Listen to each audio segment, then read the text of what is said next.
miền chẳng đái nè bong bóng nè miền cô đai hổm có ốp á dương ọt đai lư sọ tăng bị đau mà nhưng ọt đai lư tỉ tự lực tỉ mùi hay bong bóng mình thò mà đào bong bóng mà ngay sam sập mơn á hay anh ấy còn này dương kịch chia mà sum tui mùi tỉ còn nói bên đâu miền ảo lương thằng tiên chẳng bị ai sam sập mơn học sập mơn tam năng chẳng tờ chẳng bàn tha cô bá nó pe để dương trong thử bài nắng này lươn chẳng nó bong nữa chỉ miền số bong bóng này cái nào bênนี้บัตรเสถียรកំពុងតែមានវត្តមាននៅនឹងមុខក្រោលគោរបស់បងកវីបងប្អូននៅខាងក្រោយខ្ញុំនេះបងប្អូននេះពីក្បាលឲ្យប៉ុនណានៃរៀងគេឡើងស្អាតមែនតើបងប្អូនគឺសុទ្ធតែជាគោបាតែម្ដងតិចទៀតបងប្អូននឹងដឹងថាតើគោបាទាំងពីរក្បាលនេះមានឈ្មោះអីខ្លះហើយពូជប្រភេទណាហើយតម្លៃរបស់វានឹងតម្លៃប៉ុន្មានហើយតើក្នុងមួយថ្ងៃនេះទាំងពីរក្បាលនេះតែម្ដងយកវាទៅពាក់មេឬក៏យើងហៅថាឡើងមេឬក៏បើមិនចឹងទេបូមស្ពាំបូមអីយ៉ាងណាយើងទៅជួបជាមួយនឹងបងប្រុសដែលជាម្ចាស់ក្រោលទាំងអស់គ្នាបងប្អូនបងជំរាបសួរបាទអរគុណច្រើនបាទបងជួយណែនាំខ្លួនជូនបងប្អូនយើងដែលកំពុងទស្សនាខ្ញុំបាទឈ្មោះពេទ្យកវីហើយមិនបានកវីពេទ្យដែរនឹងឲ្យដោយសារឈ្មោះហីបងដល់យើងរៀនពេទ្យបាទរៀនពេទ្យសត្វបាទមានទីនេះគឺកវីម្ចាស់គោបាពីរក្បាលដ៏សែនស្អាតទេបងប្អូនគោនេះប្រភេទពូជអីបងគោនេះប្រភេទពូជគោក្នុងស្រុកបងយើងប្រកាត់បាពូជវាឈាមសុតមកពីបរទេសបាទអញ្ចឹងមានន័យថាកូនកាត់នៅក្នុងស្រុកយើងពូជឥណ្ឌូប្រេស៊ីលតែវាឥណ្ឌូប្រេស៊ីលគេបែងចែកជាពីរមានឥណ្ឌូប្រេស៊ីលហើយនិងឥណ្ឌូឆេស៊ីតែពូជវាឥណ្ឌូឆេស៊ីប្រេស៊ីលស្បែកសើមនេះឆេស៊ីស្បែកស្ងួតប៉ុន្តែអ្វីដែលសំខាន់អានេះស្បែកស្ងួតเนาะរួមគ្នាគ្រប់គ្រងផលិតផលខ្មែរជេវែលប្រើភ្លាមធូរភ្លាមមកពីយើងអត់លាងទឹកទេអីក៏វាស្ងួតហ្មងអត់អីបងយើងលាងទឹកដែរបងពូជនេះគឺយកបើយើងនិយាយថាយើងដាក់មេអីភាគច្រើនគេយកទៅសាច់មែនទេបងបាទយើងប្រកាត់ពូជបើសិនជាមេយើងមិនសូវជាពូជល្អប្រកាត់ទៅបើកូនមកមិនសូវល្អអាហ្នឹងយើងទៅសាច់ទៅតែបើល្អទៅយើងទុកធ្វើពូជតទៅទុកធ្វើមេតអញ្ចឹងណាបាទពូជនេះសុទ្ធទេបងពូជសុទ្ធបងតែគ្រាន់ថាវាអត់តន់សុទ្ធ 100%ទេដោយសារយើងចាប់ដើមមិនសុទ្ធពូជមានន័យថាពីឈាម5ទៅឈាម75ពីឈាម75ទៅឈាម8ជាងអញ្ចឹងបាទ9ជាង100អញ្ចឹងអញ្ចឹងមានន័យថាជំនាន់ទី2នេះអត់តន់បាន 100% ទេបាទនៅបងនៅ75អានេះ75ទេ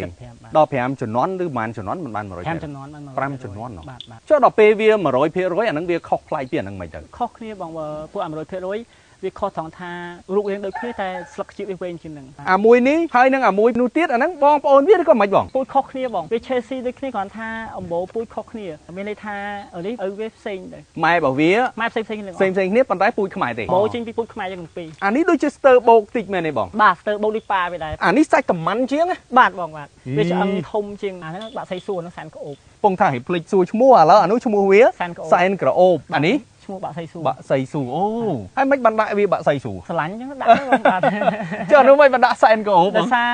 អានោះវាក្អូបបដ ாய் ស្បែករួមវាក្អូបបដ ாய் អញ្ចឹងបាទនិយាយលេងអីនិយាយមែនបងក្អូបនេះយើងមុជទឹកហើយយើងបាញ់ទឹកអបបលូឆាននេះអញ្ចឹងឌីអអញ្ចឹងណាបងបាទបងប្អូនដែលទស្សនាវីដេអូនេះខ្ញុំជឿថាអត់ជឿដូចខ្ញុំស្ដាប់ឮភ្លាមមែនទេបងគោខ្ញុំធ្វើពេទ្យហើយដើរចាក់ឆ្នាំគោរាប់រយរាប់ពាន់អត់ងាយជួបគោស្បែកហុំក្អូបទេស្បែកហុំក្អូបហើយស្បែកហុំមាត់ឈឹងល្អឥឡូវខ្ញុំតេស្តឲ្យបងប្អូនមើលសិនស្គៀមមកទៅហាត់សាក់មើលអញ្ចឹងមើលខ្ញុំសាក់ហាត់តិចមើលក្អូបអត់ស្អុយដូចអាផ្សេងហ្នឹងមែនតាធំខ្លាំងនឹងស្អុយបាទអត់មានធំក្លិនដូចអាគេហៅថាក្លិនគោបងប្អូនទាំងអស់គ្នាយើងនិយាយធម្មតាយើងអ្នកធ្លាប់ចិញ្ចឹមគោយើងដឹងណាថាគោវាធំក្លិនវាមិនតែនេះអត់មានអីលីងបើសិនជាឧទាហរណ៍ថាព្រឹកឡើងយើងបាញ់ទឹកវាហើយថ្ងៃប្រហែលជាម៉ោង1ម៉ោង2ថ្ងៃវាបែកញើសមកក្តៅខ្លួនចេញពីខ្លួនវាមកដើរក្បែរធំក្អូបភាយមានអញ្ចឹងដែរនេះបងប្អូននេះមានគោដែលហូមក៏អូបយើងអត់ដែរលឺសោះតាំងពីដើមមកខ្ញុំអត់ដែរលឺទេទៅលើកទី1ឲ្យបងប្អូនស្បែកតែបដោស្នែងទេក៏សដែរខុសពីគោយើងធម្មតាអូយអានេះពិសេសហ่าអញ្ចឹងណាបងណាអានេះកម្ពស់ប្រហែលបងអានេះកម្ពស់1.64ម៉ែត្របងប្រហែលហើយអាយុវាបង73ឆ្នាំបង2ឆ្នាំ8ខែខ្ញុំសុំហិតម្ដងទៀតកុំឲ្យបងប្អូនចេះថាយើងទាំងអស់គ្នាយើងចេះនិយាយចេះកុហកចេះអត់កុហកអីបងប្អូនខ្ញុំហិតឲ្យមើលហ្មងអត់មានធំក្លិនដូចនេះទេអត់មានធំក្លិនដូចអាគោយើងធម្មតាគោយើងធម្មតាកាន់ចេះមិនបាច់ថ្លែងទេធំក្លិនពេញដៃតែអានេះអត់ទេអូពិសេសហ่าបងប្អូនលើកទី1ដែលខ្ញុំបានដឹងថាមានគោហូមក៏អូឥឡូវបានជួបហើយបានហិតផ្ទាល់ទៀតគីឡូហ្នឹងហ្មងបងតែជា850 880អីចិត្ត1តោនដែរណោះបើគិតជាតម្លៃវិញបងការខ្ញុំយកមក 13800ឥឡូវគេឲ្យខ្ញុំ 25000តែខ្ញុំអត់លក់អីបងបាទខ្ញុំទុកយកទឹកស្ពាំវាដើម្បីចែកជូនពុកម៉ែបងប្អូននៅតាមទូទាំងប្រទេសដើម្បីគាត់បង្កាត់ពូជបានពូជល្អប្រើបាទបិទតគោយើងកាត់មួយគោខ្មែរមែនតែតម្លៃជាង 20000ណាមិនធម្មតាទេវាឡើងមេវិញវាឡើងបានប្រហែលឆ្នាំហើយទៅបាន1ឆ្នាំជាងហ្នឹងអញ្ចឹងអូបាននេះតែក្មេងដែរហ្នឹងចឹងដោយសារគោនឹងពីដំបូងឡើយដើមកណាត់វានៅក្រោលបងលោកគ្រូគីមតាយ៉ុងនៅកពតហើយទៅខ្ញុំទៅក្រោលរបស់គាត់ហ្នឹងទៅឃើញទៅស្អាតក៏ខ្ញុំសុំចែកទិញគាត់យកមកបាទហើយបងទៅទិញទេបងនេះបាទទៅយកពីគាត់មកតែជា74ខែ74ខែឡើងតម្លៃល្អម្ល៉េះ10000ជាងឡើងដល់20000 ជាងនេះមិនធម្មតាណាសម្រាប់ចិត្តលក់អីបង20000ជាង អត់លក់អីបង សពថ្ងៃនេះបងពាក់មេឲ្យវាឡើងជាធម្មតាទេ ឲ្យឡើងតាមធម្មជាតិបងមេអ្នកស្រុកហ្នឹងគាត់ដឹកមកអញ្ចឹងទៅយើងឲ្យវាលោតតល់អញ្ចឹងទៅ ប៉ុន្តែកម្រងថ្ងៃក្រោយបងចង់យកវាជា ឆាប់ហ្នឹងបងឆាប់ហ្នឹងយើងស្ពាមចែកចាយទូទាំងប្រទេស អូ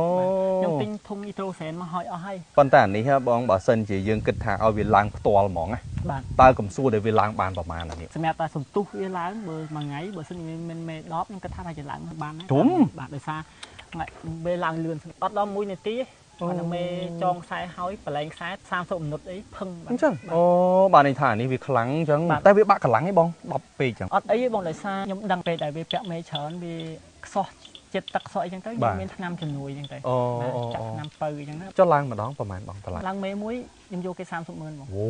អញ្ចឹងមួយថ្ងៃបើ10ទៅចំអស់តោះហើយនេះ បាច់ដល់មួយថ្ងៃបានតែ1 2 1 2 តែឥឡូវ1 2បាននេះ ជាប្រចាំ1 2 3 អញ្ចឹងបានន័យថានេះជាមធ្យមវ័យចេញជាលុយឲ្យបងមួយថ្ងៃយ៉ាងហោចហ្នឹងក៏300000ដែរ បាទបងបាទ មិនធម្មតាបងប្អូនមួយថ្ងៃ300000ណាហើយអានេះគ្រាន់តែយើងគិតជាមធ្យមទូចមួយទេប៉ុន្តែវានៅមានអាលើសហ្នឹងទៀតអញ្ចឹងវាអាច300000 60000តាមហ្នឹងអញ្ចឹងទៅហើយទៅ9ខែបងមែនទេ បាទបងបាទ បានមេប្រហែលហើយ ចិត្ត80ហើយបង វា20លានជាងបាត់ហើយនេះចិត្តរួចថ្លៃដែលយើងទិញហ្នឹងមែនទេបង នៅវាបងទៅបាន40% នៅ60%ទៀតហ៎ បាទ អញ្ចឹងប្រឡែងទៅ6ខែទៀតហេងសុយរួចខ្លួនហ្នឹងមែនទេបង បាទបងបាទ អញ្ចឹងបានថាគោបានៅពេលដែលយើងចិញ្ចឹមត្រូវបែបហ្នឹងលឿនអញ្ចឹងណាបងណានេះបងនិយាយតែមួយផងចុះដល់ពេលអាមួយនេះទៀតបានដែរអត់បង គោពីរហ្នឹងមានន័យថាមួយថ្ងៃពីរហ្នឹងតាមប្រជាពលរដ្ឋដែលគាត់ដឹកមេមកគាត់ស្រឡាញ់ខ្លួនគាត់ណាគាត់ដាក់បាក់សៃសួរទៅគាត់ដាក់អាសានក្អូបទៅពេលខ្លះគាត់អត់សូវយល់ដឹងស្វែងយល់ការប្រកាត់ពូជគាត់ស្រឡាញ់តាមដែលអារម្មណ៍គាត់ស្រឡាញ់គាត់ចង់ដាក់នេះចង់ដាក់នេះអញ្ចឹងណាអញ្ចឹងខ្ញុំប្រាប់គាត់ថាបងអើយមេបងឯងអញ្ចេះបើប្រកាត់មួយអានេះ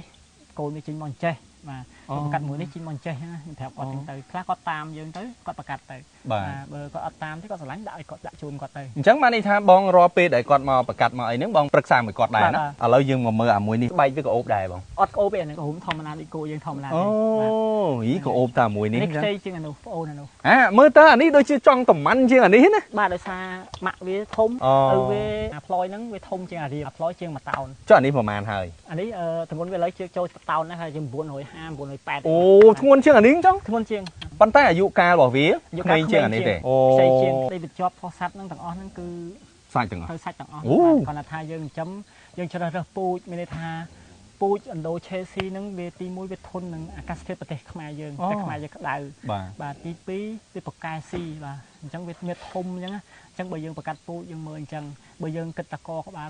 ពេកក៏ពិបាកដែរ ធន់ជំងឺហ៎ ពួកឥណ្ឌូឆេស៊ីហ្នឹងពួកអាស្បែកហុំស្ងួតហ្នឹងធន់ជាងប្រេស៊ីលបើប្រេស៊ីលពួកអាស្បែកសើមអត់សូវធន់ទេ នេះអានេះតម្លៃវាហ្មង អានេះការខ្ញុំយកមកតម្លៃវា8800ឥឡូវគេឲ្យខ្ញុំ12600 ទៅប្រហែល2ខួបបន្តិចណាមកប្រហែលអានេះទៀតចូល20000ដែរនេះ បាទបងបាទ